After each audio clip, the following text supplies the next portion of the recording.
Modern history has been shaped by conquest. The conquest of the world by Europeans.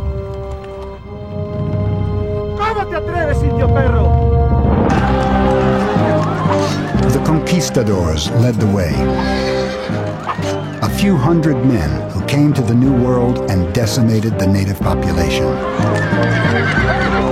The secret of their success?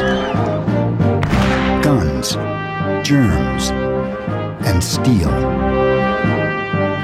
Ever since, people of European origin have dominated the globe with the same combination of military power, lethal microbes, and advanced technology. But how did they develop these advantages in the first place?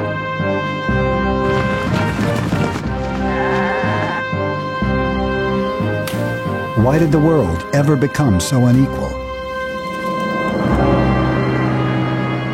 These are questions that Professor Jared Diamond has spent more than 30 years trying to answer. One of the most original thinkers of our age, Diamond has traveled the world looking for clues.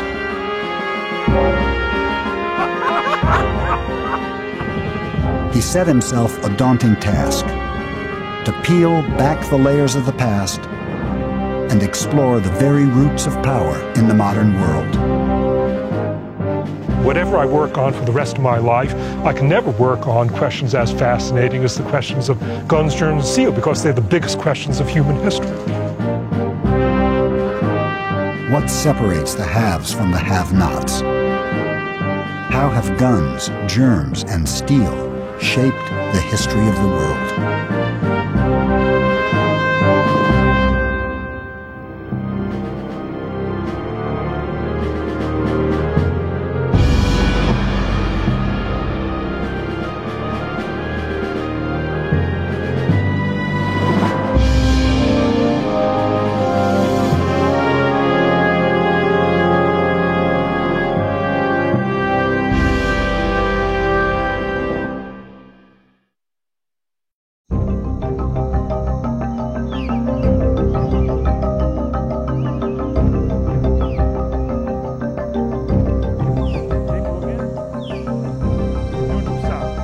Jared Diamond's quest to uncover the roots of inequality began in the rainforests of Papua New Guinea.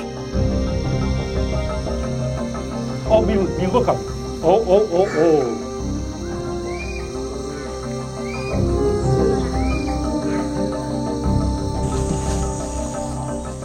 Diamond is a professor at UCLA in Los Angeles. He's a biologist by training, a specialist in human physiology. But his real passion has always been the study of birds.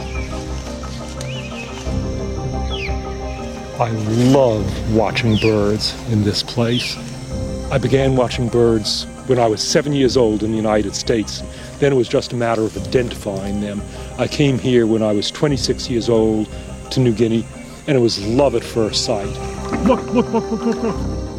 Diamond has been making regular trips to New Guinea ever since. Why squirty? And is now a leading expert on the bird life of the island. Morning, Wontok. But in the course of his field work, he's become just as curious about the people of New Guinea. You go find a fish. Plenty fish you got? That's old number 2 bush pal cry going.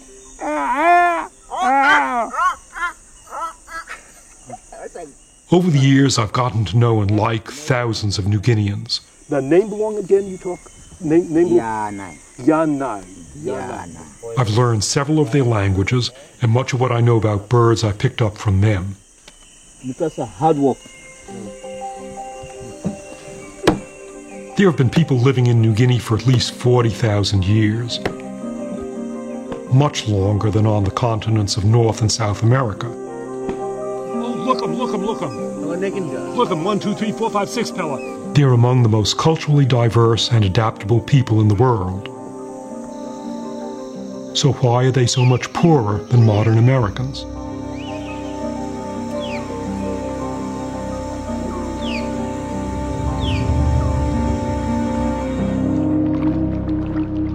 The question was put to Diamond bluntly by a man called Yali, whom he met on a beach more than 30 years ago. Why you white men have so much cargo and we New Guineans have so little? Yali's question really threw me. It seemed so simple and obvious, and I thought it must have a simple and obvious answer. But when he asked me, I had no idea what that answer was. Why you white men have so much cargo and we New Guineans have so little?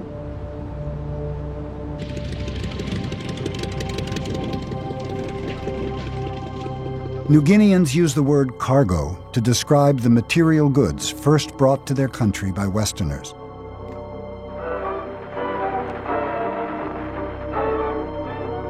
Cargo was regarded by many as evidence of the white man's power.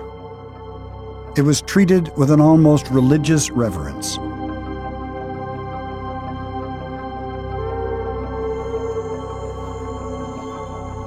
For their part, Western colonials typically believed that power was determined by race. They saw themselves as genetically superior to the native population. To them, it was only natural that they should have so much cargo, and New Guineans so little. To me, any explanation based on race is absurd. I know too many really smart New Guineans to believe there's anything genetically inferior about them. It's their ingenuity and their quickness to learn that have always impressed me. Now, rope, you pass them.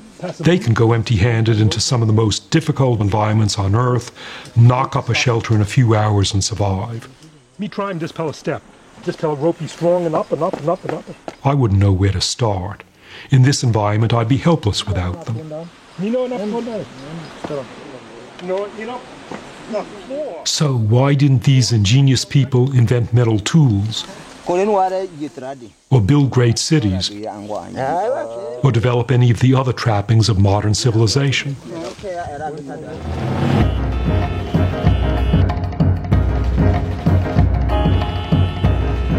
The world that I'm from is so different. The modern U.S. is the richest, most powerful state on Earth. It's crammed with more cargo than most New Guineans could ever imagine. But why? That's what Yali wanted to know. How did our worlds ever become so different?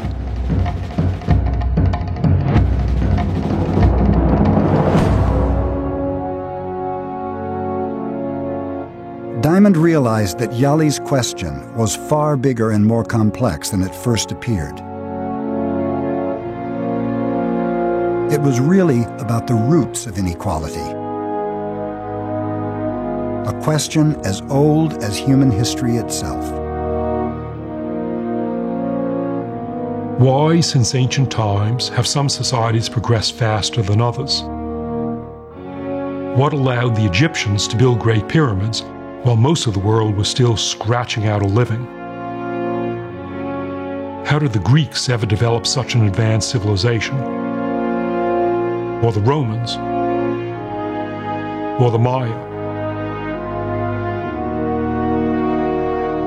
All great civilizations have had some things in common: advanced technology, large populations, and a well-organized workforce.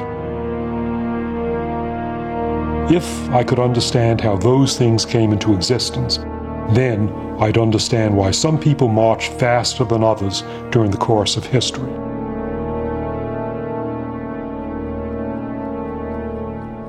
Diamond set out to explore the division of the world into haves and have-nots. It was a massive challenge that few scholars would have dared take on.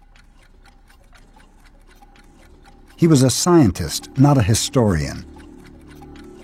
How could he possibly solve the great puzzles of human history?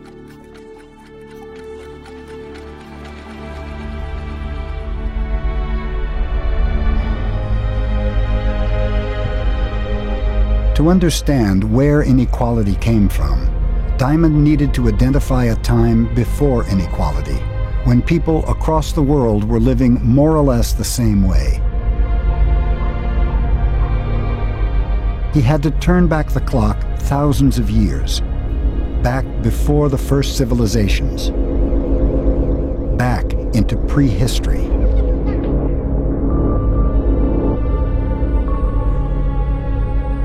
"13,000 years ago, the ravages of the last ice age were over. The world was becoming warmer and wetter. One area where humans were thriving was the Middle East.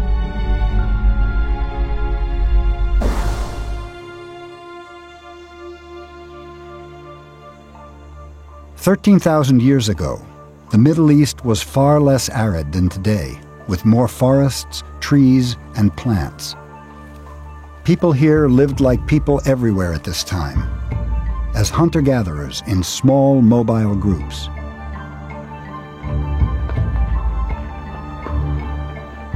They were frequently on the move, making shelters wherever they could find animals to hunt or plants to gather.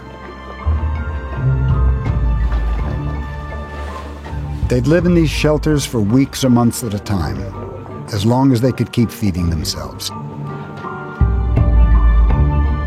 But as seasons changed and animals migrated, they'd move on to the next valley or ridge looking for new sources of food.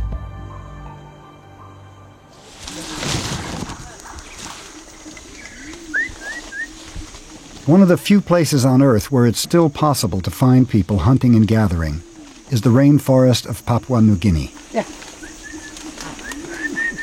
Instead of just reading about this lifestyle in archaeological books, I've been lucky enough to witness it firsthand, to see for myself how we all lived 13,000 years ago, and how we found food.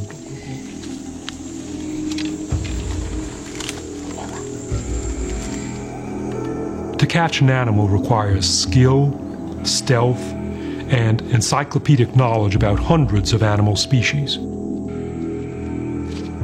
You have to be pretty smart to be a hunter.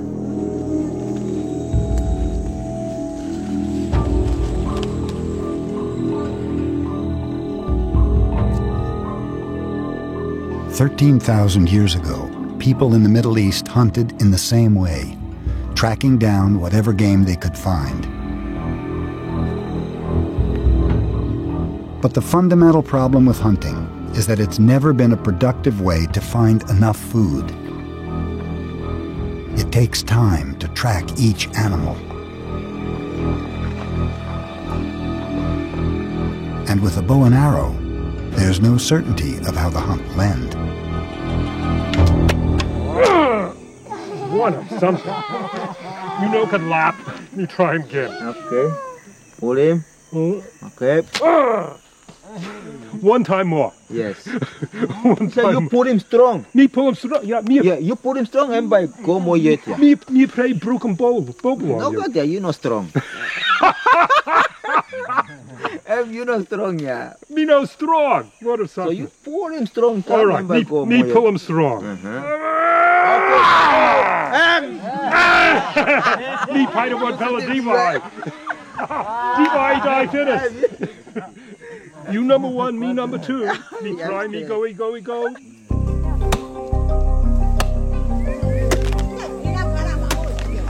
Because hunting is so unpredictable, traditional societies have usually relied more on gathering.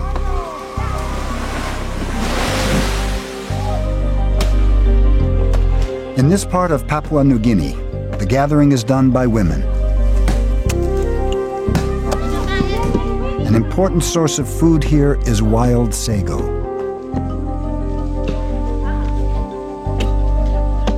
By stripping a sago tree, they can get to the pulp at the center, which can be turned into a dough and then cooked.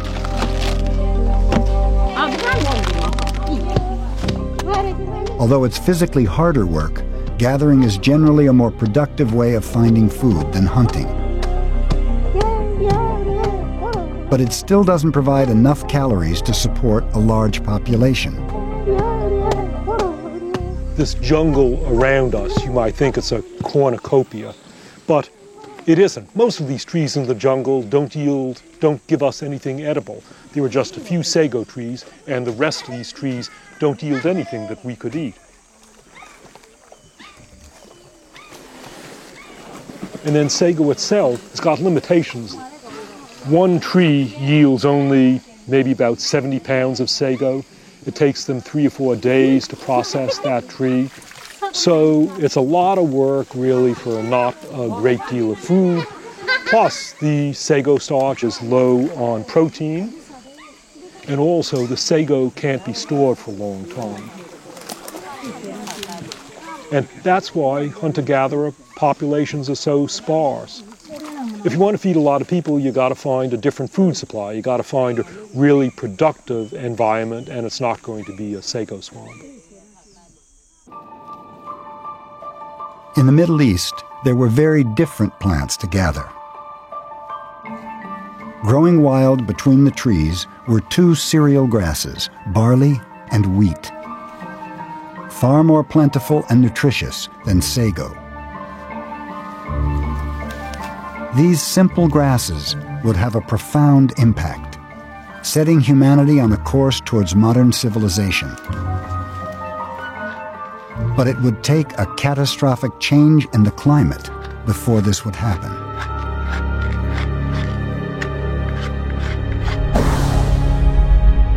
Twelve and a half thousand years ago, the world's climate became highly volatile. The long-term thaw that had brought about the end of the last ice age suddenly went into reverse. Global temperatures dropped and ice age conditions returned. The world became colder and drier. The Middle East suffered an environmental collapse. Animal herds died off. So did many trees and plants. The drought lasted for more than 1,000 years.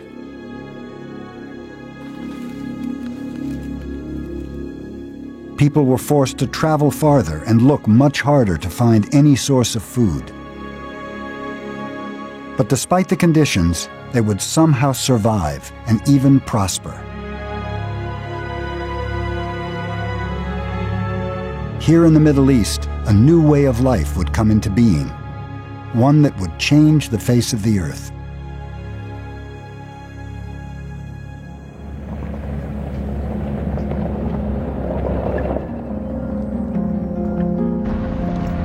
Ian Kite is a Canadian archaeologist who specializes in the Stone Age history of the Middle East.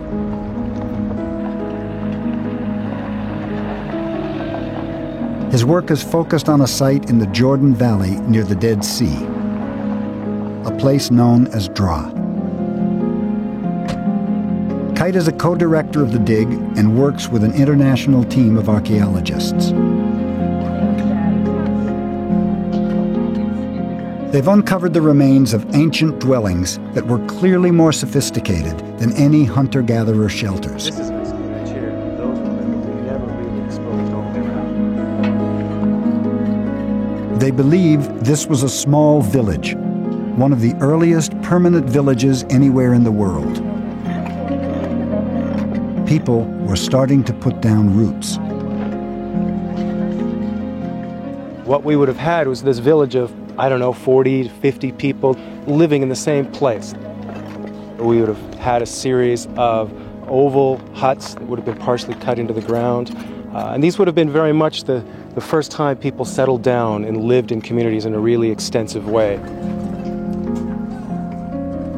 When they radiocarbon dated the site, they discovered that the village first emerged 11,500 years ago, at the same time as the end of the drought in the Middle East. But how was it possible to feed an entire village if times were so hard? After 4 years of digging at Dra, the archaeologists believe they have an answer. It lies in this unique structure. What what you can see here is the outline of a mud wall coming all the way around here. And in the inside we have a series of upright stones that have been chipped in such a way where you can see a notch on them. And there would have been a series of beams over top of that with a floor across it. And basically you would have had a dry, humidity-controlled environment where they could take grain, they could take any plants, they could dry them out, put them in here, protect them from insects, protect them from moisture, protect them from water percolating through. What that ends up being, from our perspective, is probably the world's first granary in some form, a place where they're able to store food in a particular location on a year-round basis.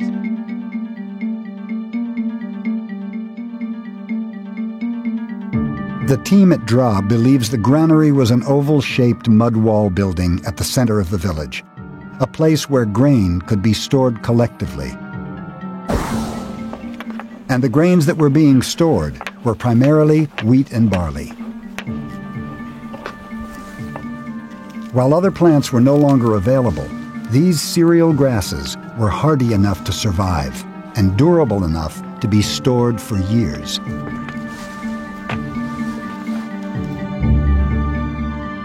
But if this was a time of scarcity, how was there enough grain to fill a granary?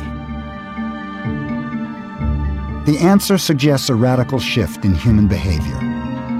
At some point during the drought in the Middle East, people started growing their own food.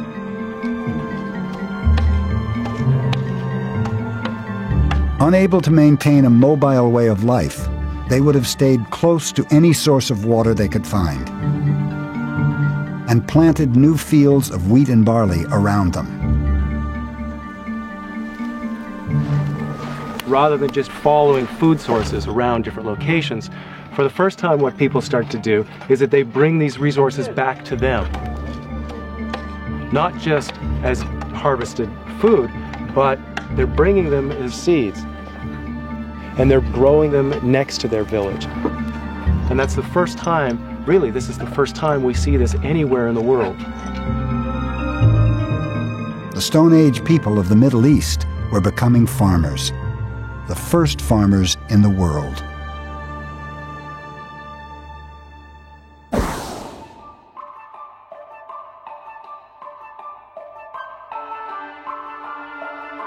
Without realizing it, these new farmers were changing the very nature of the crops around them.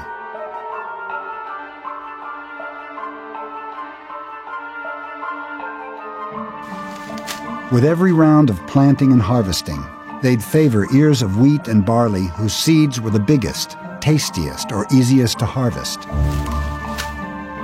Traits that were useless to the plant in the wild thrived under human cultivation. They interrupted the cycle. They interrupted the normal environmental cycle and started to select these individual plants and basically rewarding those that were going to be most profitable to them. And so even though it was accidental, once that whole process started, people are starting to control nature.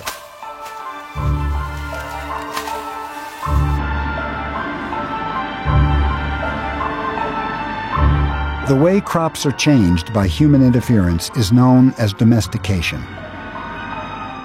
Today it happens in research labs, with scientists selecting genes and breeding crops to be ever more useful to humans. It's a very precise, deliberate process, but not so different from what the first farmers were doing unconsciously thousands of years ago in the Middle East.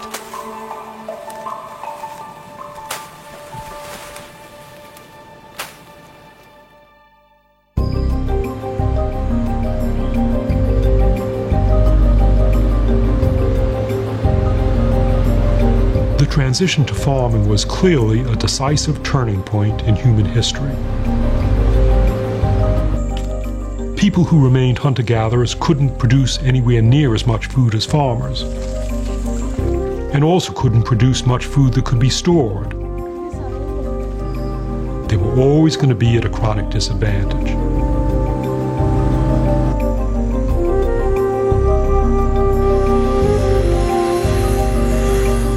Now I needed to know where else in the ancient world people had become farmers. If I could establish links between the spread of farming and the spread of civilization, I'd be well on my way to answering Yali's question.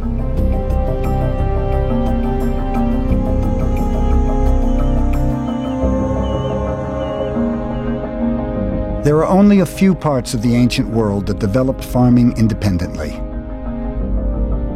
Not long after the Middle East came China, where people grew another high-yield cereal grass, rice.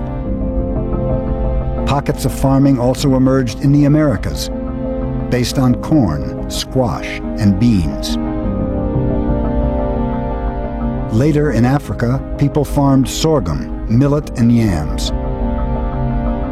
And in most places where farming emerged, a relatively large advanced civilization followed. But there was an exception to the rule, an area where farming didn't bring the same benefits: the highlands of New Guinea.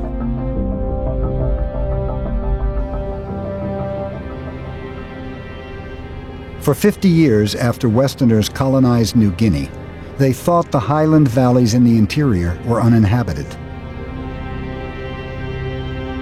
In fact, they were the most densely populated part of the island, with one of the oldest systems of farming in the world. Archaeologists now believe that people have been farming here for almost 10,000 years, almost as long as the people of the Middle East.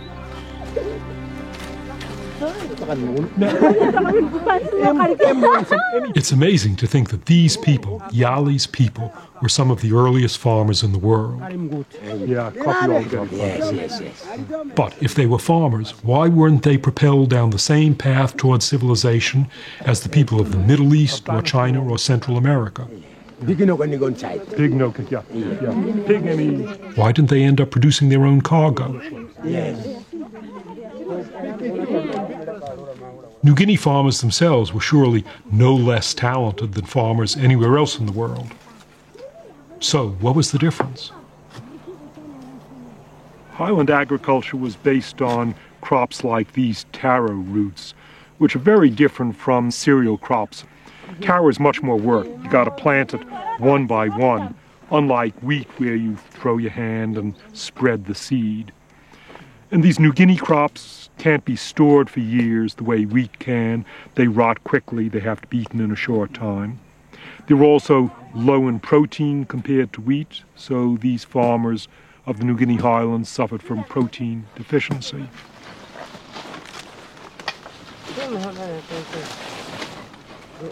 There's not much protein to be gotten from New Guinea's other crops either.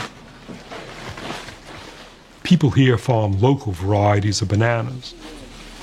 But although bananas are rich in sugar and starch, like taro, they're low in protein. In fact, people in the highlands have so little protein that sometimes they eat giant spiders to supplement their diet.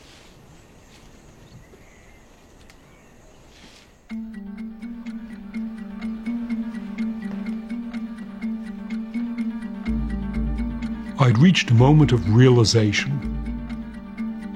Farming was clearly crucial to the story of human inequality. But just as important was the type of farming. People around the world who had access to the most productive crops became the most productive farmers. Ultimately, it came down to geographic luck.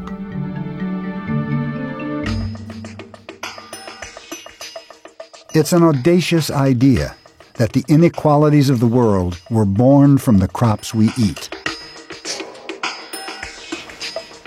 According to Jared Diamond, Americans have had an advantage over New Guineans because for centuries they've grown crops that are more nutritious and productive. Crops like wheat, which provides about a fifth of all the calories they eat. The wealth of modern America could never have been sustained by taro and bananas.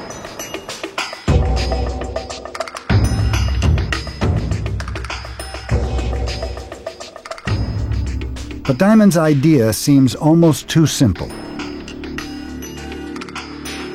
Could plants alone really have the power to shape the course of human history?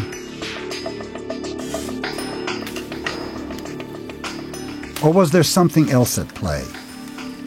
Another reason for the division of the world into haves and have-nots.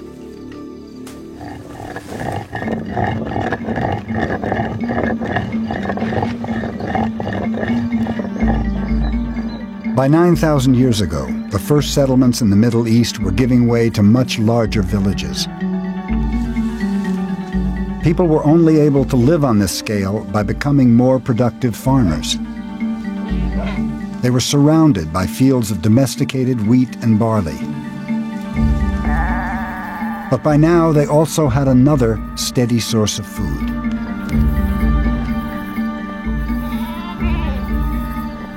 What we see happening about 9,000 years ago is a remarkable transformation in the way that humans are interacting with animals.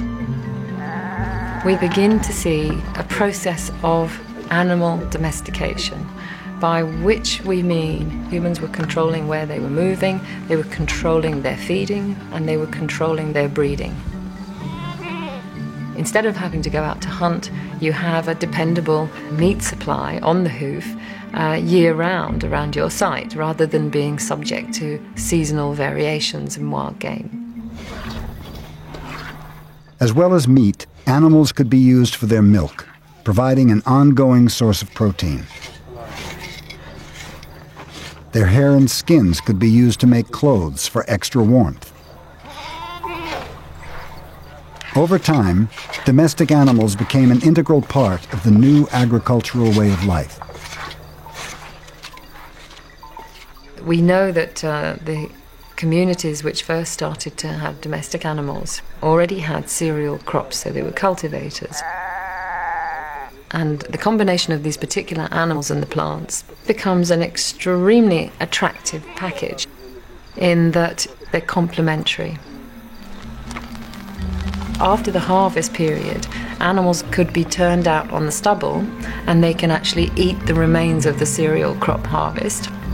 In their turn, animal dung can be used to provide sort of a fertilizer for the cereal crops as well, for crops.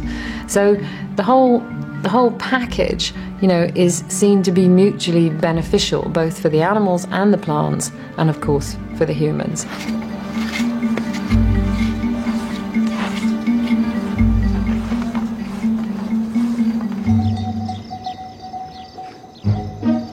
Goats and sheep were the first animals to be domesticated in the ancient world, and were eventually followed by the other big farm animals of today.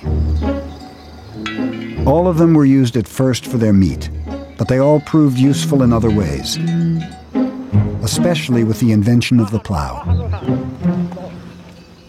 Before the Industrial Revolution, beasts of burden were the most powerful machines on the planet. A horse or an ox harnessed to a plow could transform the productivity of the land,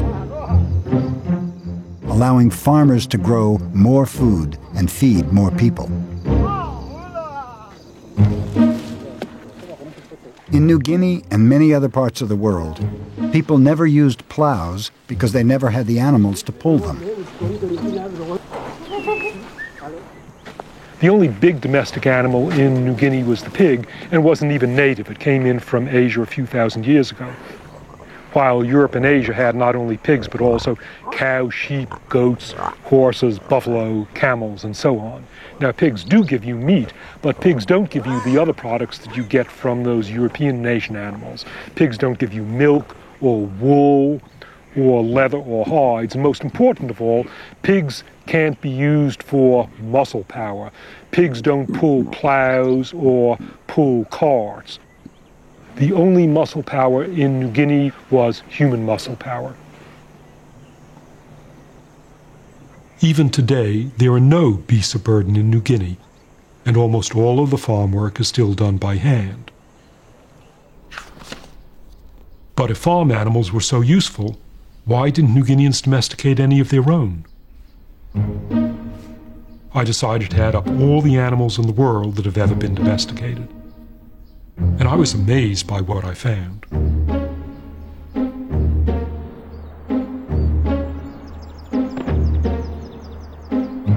There are nearly 2 million known species of wild animals, but the vast majority have never been farmed. Most insects and rodents are of no practical use to humans and not worth the effort of farming. Some birds, fish, and reptiles have been domesticated, but most are simply impractical to farm. So are most carnivores, not because they're dangerous, but because you'd have to grow other animals just to feed them. The best animals to farm are large, plant-eating mammals. And over the years, humans have probably tried to domesticate all of them, usually without success. Despite repeated efforts, Africans have never domesticated the elephant.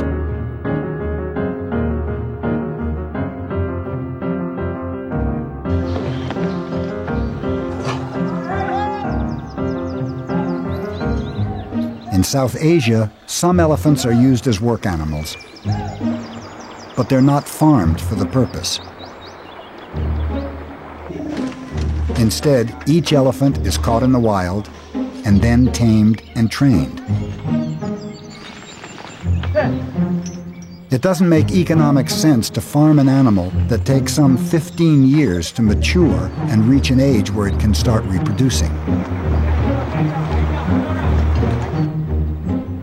Animals which make suitable candidates for domestication can start giving birth in their first or second years.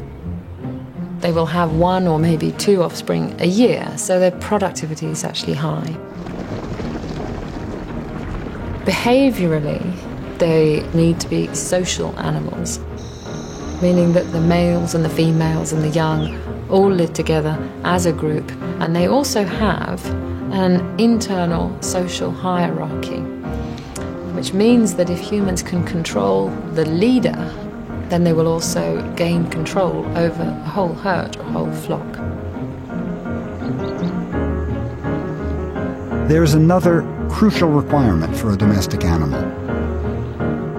It needs to get along with humans. Some animals don't have the temperament to live on a farm.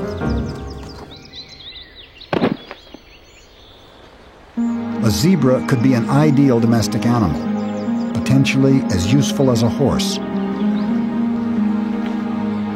But evolving in the midst of Africa's great predators, zebras have become flighty, nervous creatures.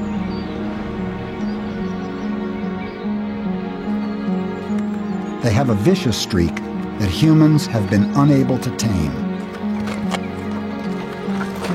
That may be why zebras have never been harnessed to a plow or ridden into battle. I counted up 148 different species of wild, plant-eating, terrestrial mammals that weigh over 100 pounds. But of those 148, the number that have ever been successfully farmed for any length of time is just 14. Goats, sheep, pigs, cows, horses, donkeys, Bactrian camels, Arabian camels, water buffalo, llamas, reindeer, yaks, mithans, and Bali cattle. Just 14 large domestic animals in 10,000 years of domestication. And where did the ancestors of these animals come from? None was from New Guinea, or Australia, or sub-Saharan Africa, or the whole continent of North America. South America had the ancestor of just one large domestic animal, the llama. The other 13 were all from Asia, North Africa, and Europe. And of these, the big 4 livestock animals, cows, pigs, sheep, and goats, were native to the Middle East. The very same area that was home to some of the best crops in the world was also home to some of the best animals. Little wonder that this area became known as the Fertile Crescent.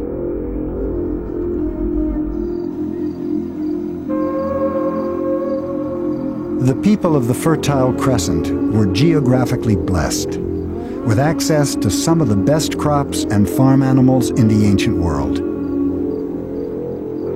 It gave them a huge head start. What had begun with the sowing of wheat and the penning of goats was leading towards the first human civilization.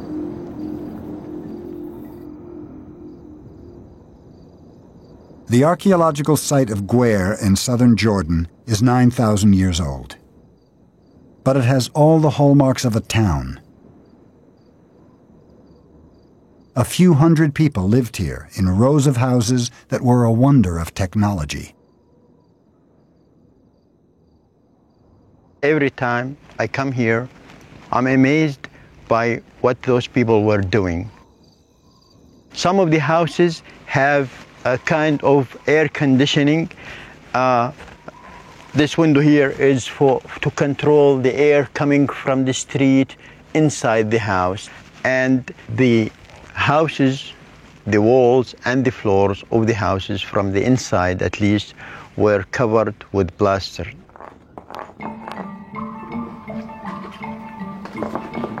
So people were moving to a concept of homes. It's not a place just to sleep, it is a proper home, and people started to decorate the houses from the inside. And people were started to invest in their homes, because if we are talking about plaster, it is time consuming, it's effort consuming, it's very expensive to have plastered house. As villages grew bigger, there were more people to work on the land. More people could produce more food more efficiently, enough to support specialists within the community. Freed from the burden of farming, some people were able to develop new skills and new technologies.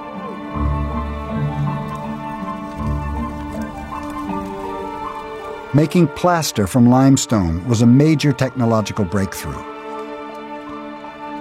The stones had to be heated for days at a time, at a temperature of 1,000 degrees. It may seem insignificant today, but understanding how to work with fire was the first step towards forging steel, a technology that would transform the world.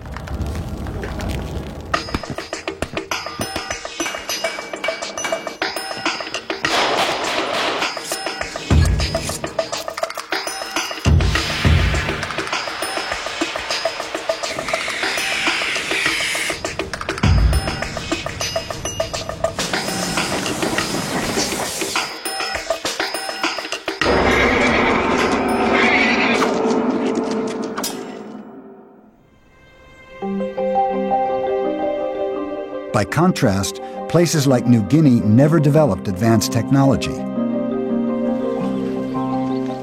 Even today, some people in the highlands are working in ways that have barely changed for centuries.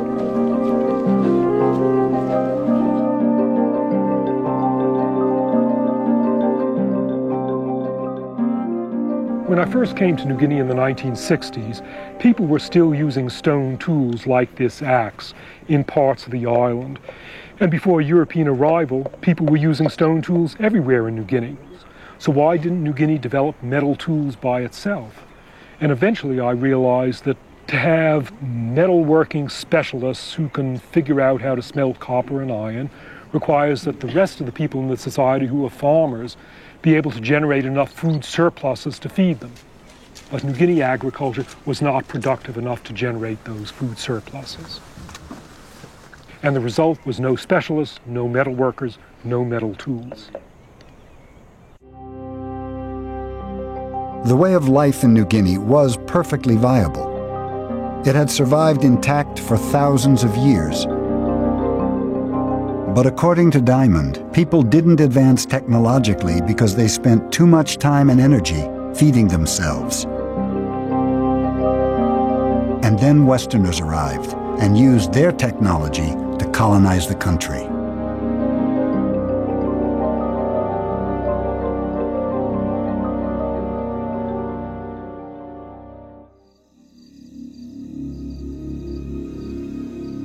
Yet for all its advantages, the Fertile Crescent is not the powerhouse of the modern world.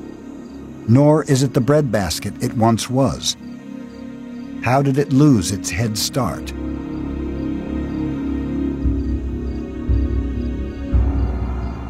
Within 1,000 years of their emergence, most of the new villages of the Fertile Crescent were abandoned. Ironically, the region had a fundamental weakness. Despite having some of the most nutritious crops on the planet, its climate was too dry and its ecology too fragile to support continuous intensive farming. People were destroying the environment. The waters had been overexploited, the trees had been cut, and this is what when you face a dead end. I mean, you are facing a wall.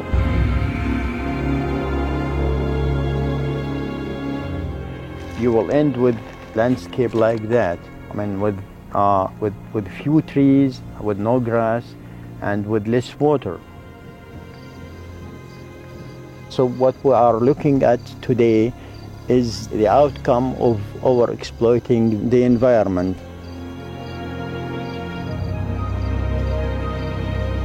Unable to farm their land, entire communities were forced to move on.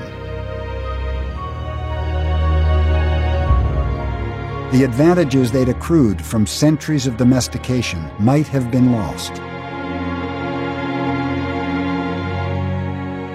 But again, geography was on their side. The Fertile Crescent is in the middle of a huge landmass, Eurasia. There were plenty of places for farming to spread, and crucially, many of those places were to the east and west of the Fertile Crescent at roughly the same line of latitude. Why is that so important? Because any 2 points of the globe that share the same latitude automatically share the same length of day, and they often share a similar climate and vegetation. Crops or animals domesticated in the Fertile Crescent were able to prosper at other places along the east-west axis of Eurasia. Wheat and barley, sheep and goats, cows and pigs all spread from the Fertile Crescent, east towards India and west towards North Africa and Europe. Wherever they went, they transformed human societies. Once the crops and animals of the Fertile Crescent reached Egypt, they caused an explosion of civilization.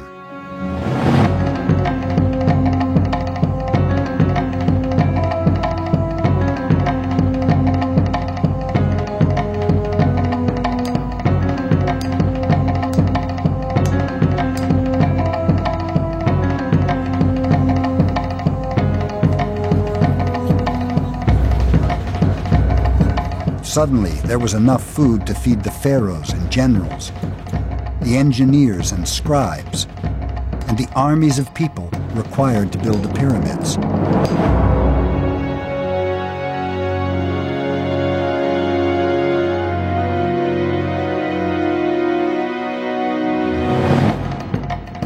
The same is true of European civilization. From ancient times until the Renaissance, crops and animals of the Fertile Crescent fed the artists, inventors, and soldiers of Europe.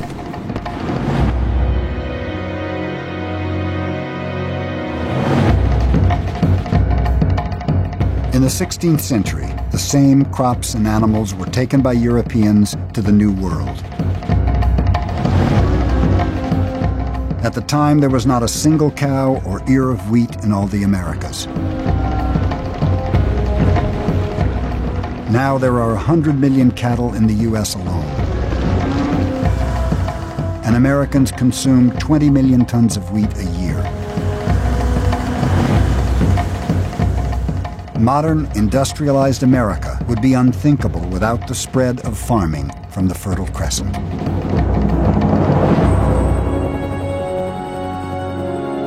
There are some who think Jared Diamond's argument is too neat and easy.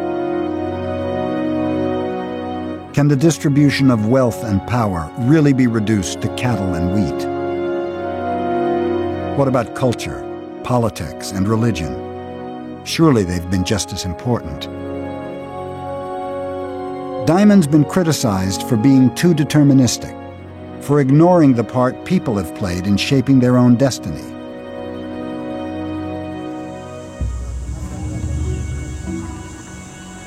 My years in New Guinea have convinced me that people around the world are fundamentally similar. Wherever you go, you can find people who are smart, resourceful, and dynamic. No society has a monopoly on those traits. Of course, there are huge cultural differences, but they're mainly the result of inequality, they're not its root cause.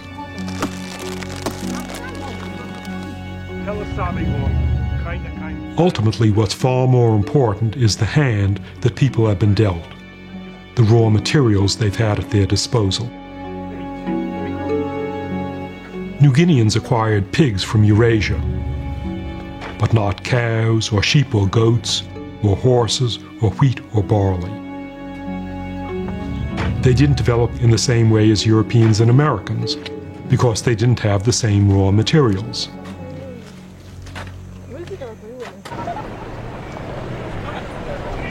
I'm not saying that those divisions of the world are set in stone and can't be changed. It's quite the opposite. The towns of Papua New Guinea are becoming bigger and more developed, populated by modern New Guineans trying to catch up with the rest of the world.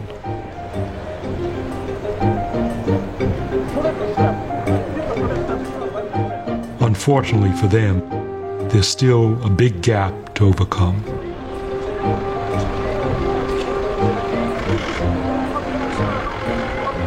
Why you white men have so much cargo and we New Guineans have so little? Yali caught me by surprise 30 years ago. I had no idea what to say to him then, but now I think I know the answer. Yali, it wasn't for lack of ingenuity that your people didn't end up with modern technology. They had the ingenuity to master these difficult New Guinea environments. Instead, the whole answer to your question was geography. If your people had enjoyed the same geographic advantages as my people, your people would have been the ones to invent helicopters.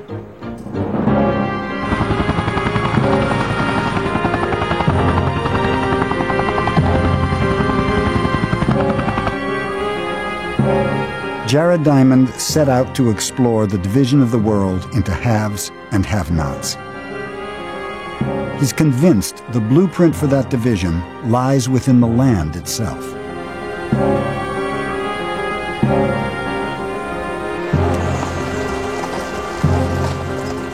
But can his way of seeing the world really shed light on the turning points of human history?